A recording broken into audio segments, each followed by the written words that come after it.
celebrações em memória do Santo Padre em Jerusalém, Nazaré e Belém.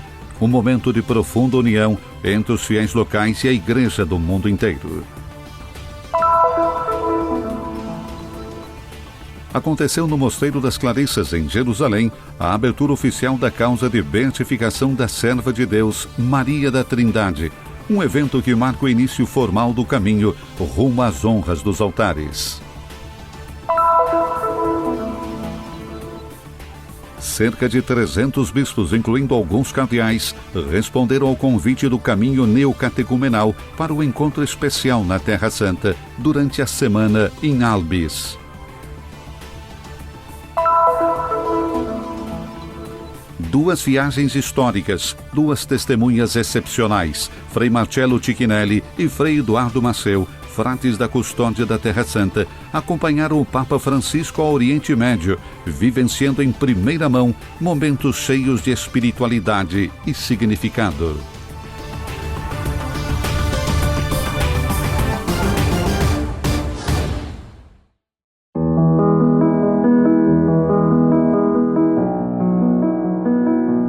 Em sinal de profunda gratidão pelo dom da vida do Papa Francisco, missas em sufrágio foram celebradas em Jerusalém, Belém e Nazaré.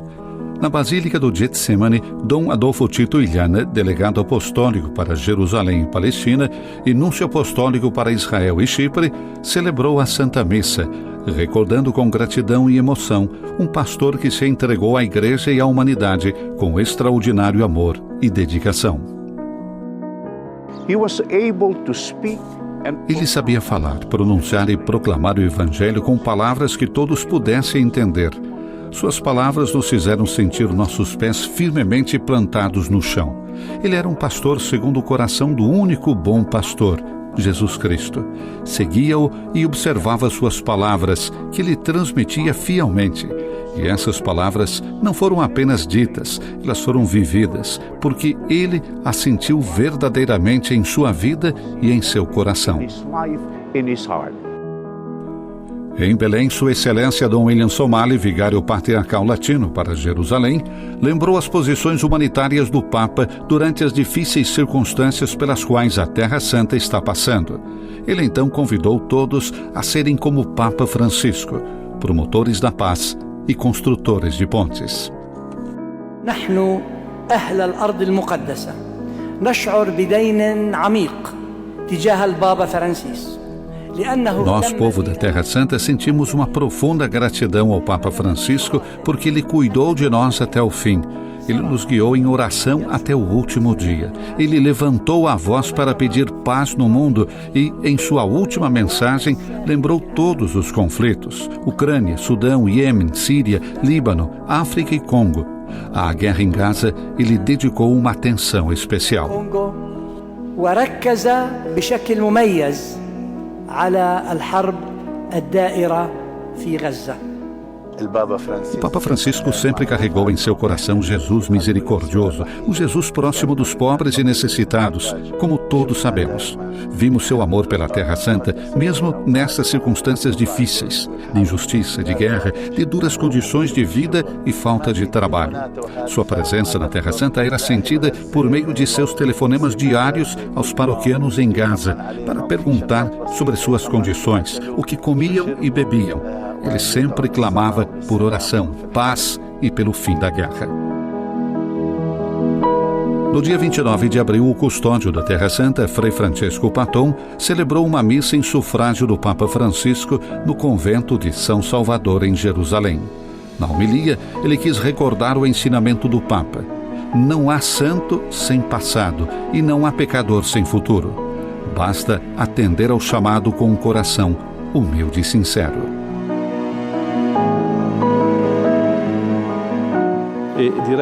Eu diria que, mesmo na morte, em alguns aspectos, ele se assemelha a São Francisco. Ele percorreu sua última via crucis, deixou-nos um testamento espiritual na mensagem pronunciada no dia da Páscoa e depois fechou os olhos, encontrando também a morte como uma irmã que o conduziria à presença de Deus. Então, realmente, nesses 12 anos, ele foi um grande presente para nós. Ele não se inspirou simplesmente em São Francisco, mas nos fez vê-lo novamente, encontrá-lo e ouvi-lo. Encontrar e ascoltar.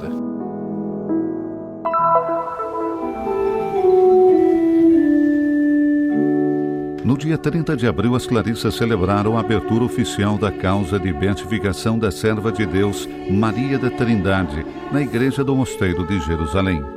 A oração foi conduzida pelo vigário patriarcal latino para Jerusalém, Dom William Somali.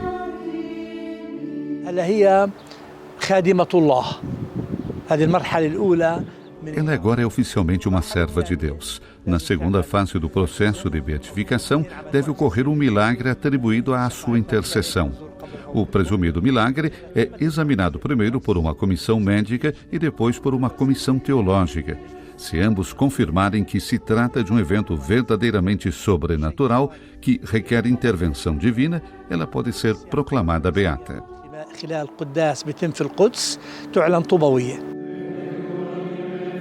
Participaram o Frei Francesco Paton, custódio da Terra Santa, e os membros da Comissão para a Causa de Beatificação da Irmã Maria da Trindade.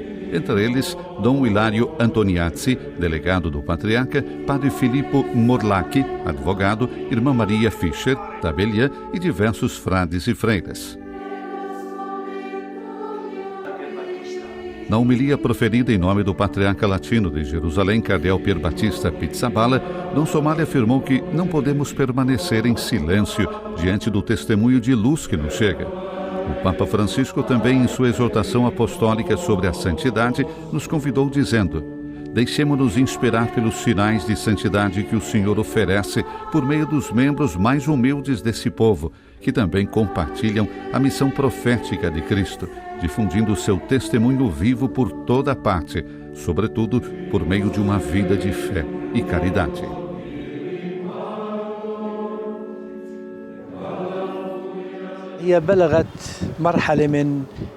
Maria da Trindade atingiu tal grau de união com Cristo que ouviu sua voz pedindo-lhe que se oferecesse como sacrifício.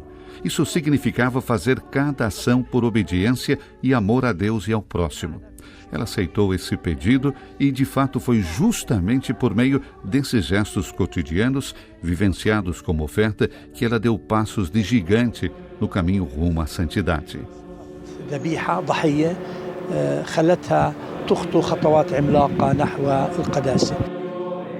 A experiência da Irmã Maria da Trindade nos motiva, nesses dias sombrios da história do nosso país e da humanidade, a nos apegarmos à verdadeira esperança. O arcebispo Somali continuou: quando todas as mentes e corações estão absortos nesta guerra terrível, como é belo voltar-se para aquilo que transcende a destruição e a morte, para aquilo que permanece para sempre. O Senhor nosso Deus. Não há horas tão escuras que não tragam consigo alguma riqueza. Após o sermão, os membros do Tribunal de Primeiro Grau assinaram um acordo de confidencialidade.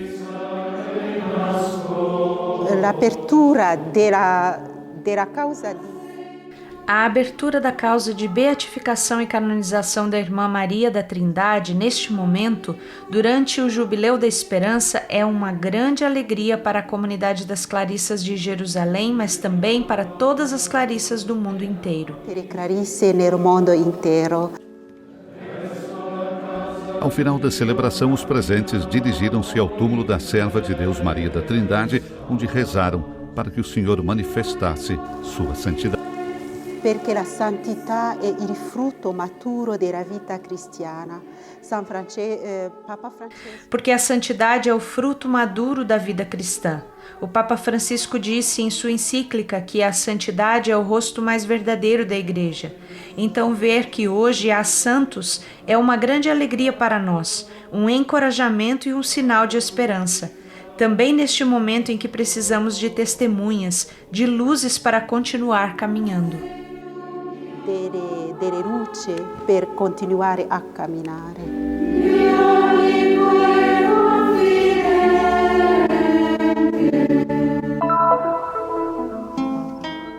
Cerca de 300 bispos, incluindo alguns cardeais, responderam ao convite do caminho neocatecumenal para passar a semana in albis na Terra Santa.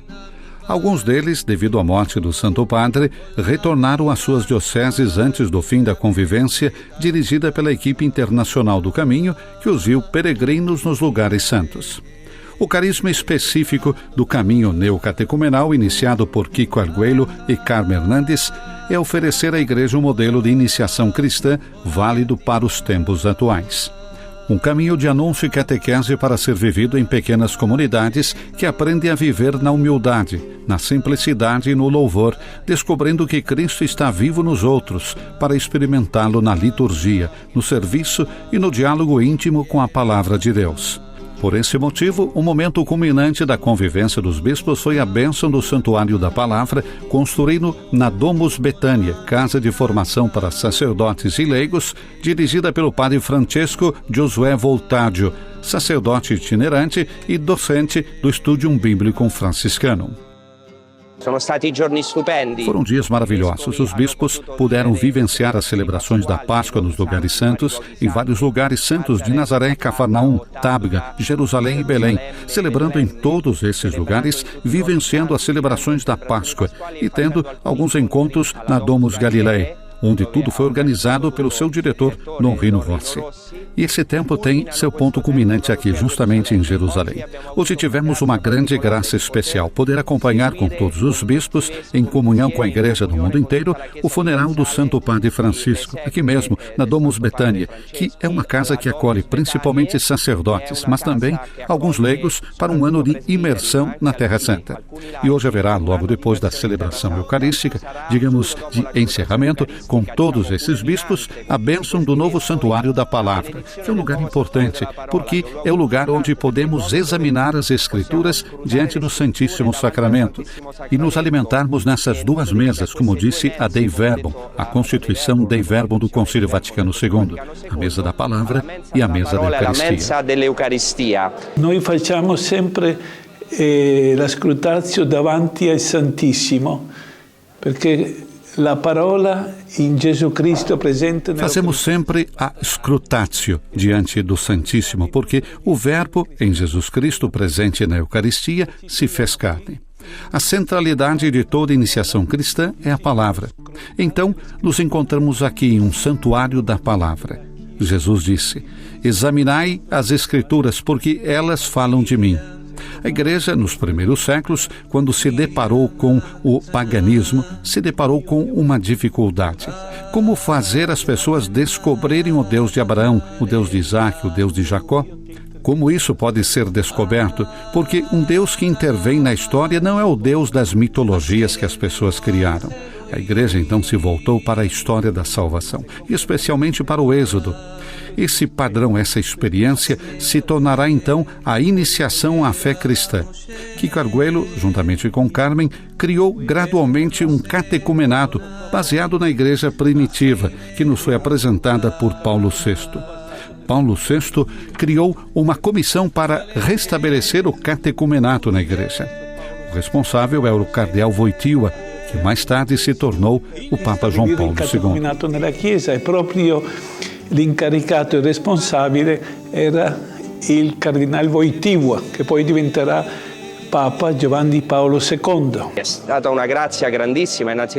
Foi uma grande graça, antes de tudo, ter o Kiko aqui conosco. Também para os bispos que passaram quase uma semana aqui na Terra Santa, aprendendo sobre o carisma em suas origens. Portanto, nossa esperança é que esses bispos sejam encorajados, animados a realizar uma nova evangelização ou, mesmo em certos casos de países descristianizados, uma reevangelização. Ecco, anche in certi casi una rievangelizzazione. Hoje temos cerca de 10 padres trabalhando em nossa diocese. Em Kiev há muitas comunidades. Eu não pertenço ao caminho, mas vejo quão grande é esta ajuda para a nossa diocese. Como é grande questo aiuto per la nostra diocesi? Eu venho de uma comunidade e hoje, como bispo, vejo que, assim como o caminho me ajudou, também pode ajudar muitas famílias, muitos jovens que precisam encontrar o amor de Deus, a descobrir a própria vocação. Sem dúvida, é uma graça enorme e esse encontro também foi maravilhoso.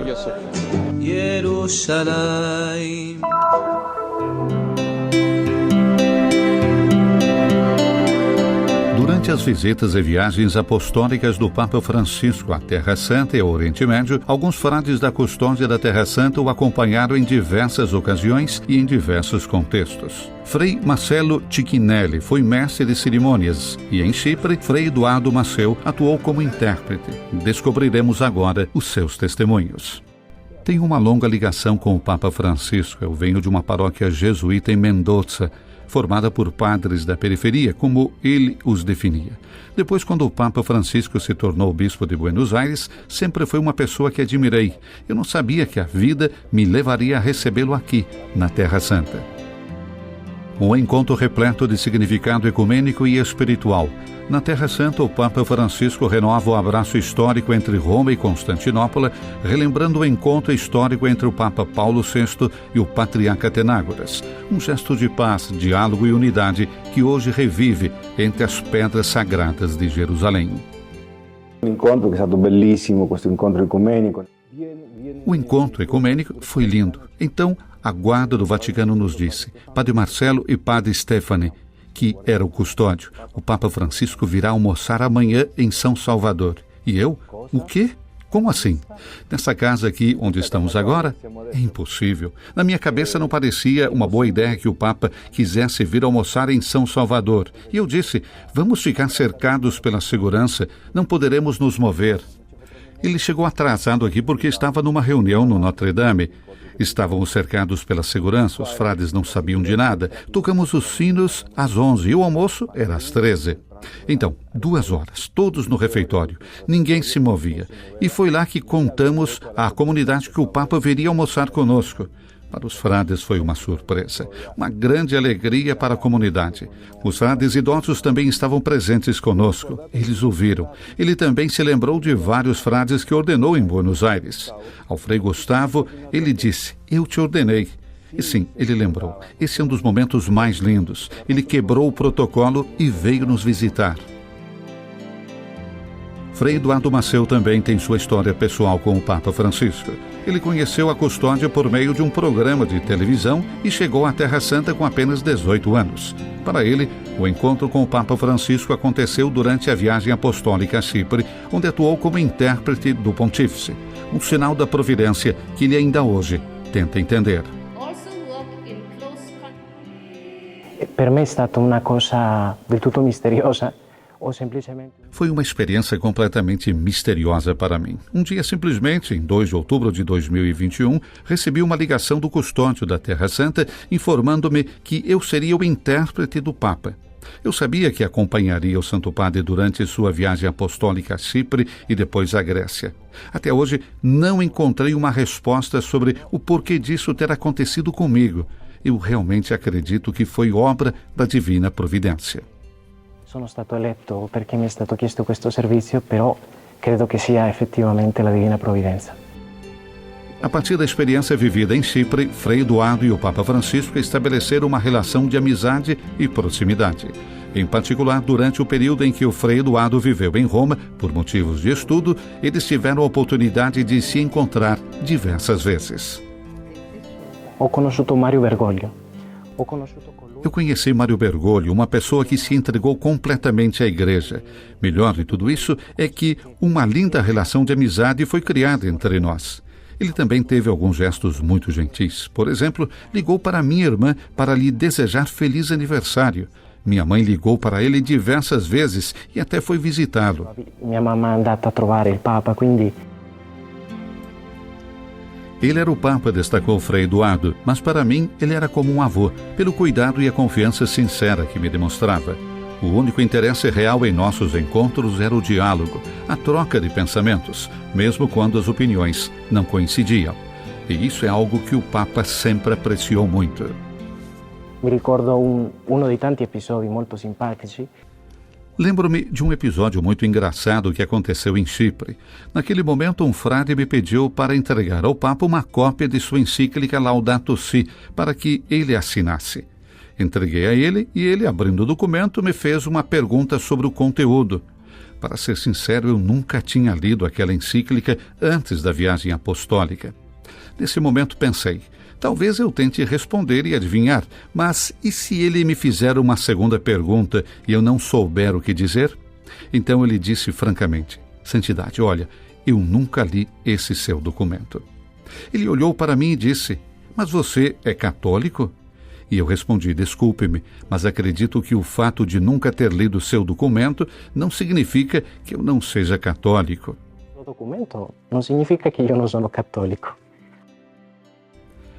A escolha do nome Francisco, mesmo sendo jesuíta, trouxe para a igreja um olhar mais profundo e atento aos mais necessitados. È vero, San Francesco l'ha sempre acompanhato fin dall'inizio e lui ha cercato a tutti i costi di vivere. É verdade que São Francisco sempre o acompanhou desde o início. Ao longo de seu pontificado, ele procurou com todas as suas forças viver as consequências do nome que havia escolhido desde o primeiro momento. Ele foi um homem em que o Verbo verdadeiramente se fez carne. Era um homem que acreditava e vivia profundamente o que dizia.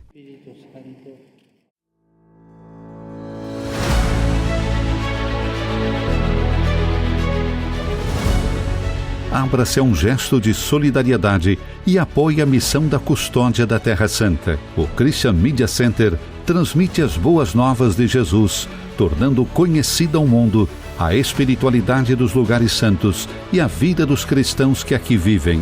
Sua contribuição nos ajudará a levar o anúncio do Senhor ressuscitado cada vez mais a todas as pessoas de todas as línguas e nações. Para nos ajudar de forma concreta, leia o QR Code.